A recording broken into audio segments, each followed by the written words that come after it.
Tantrums and meltdowns are not the same thing, and parents should respond to them differently. I'm a child psychologist, and honestly, the internet makes this topic really confusing. Some say to ignore the tantrum, others say to co-regulate, and both can be right depending on what's actually happening. Let's use the same example for a tantrum and a meltdown so you can spot the difference and how you should react. So you're at the store, your kid asks for a cookie, and you say no.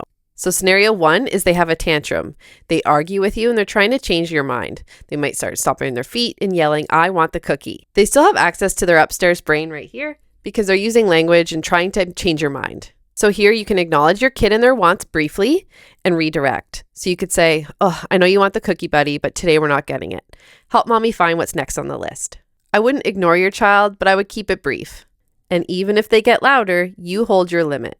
Because giving into their want or turning it into a negotiation that goes back and forth can reinforce the behavior and teach them that to get what they want, they need to engage in a tantrum.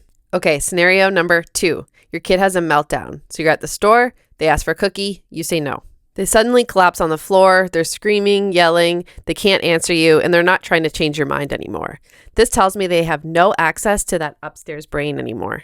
And you realize they must be exhausted, they're overwhelmed, and probably hungry. And hearing you say no was just the straw that broke the camel's back in this situation. So here the goal shifts more to validation and co-regulation, a lot more than if it was the tantrum.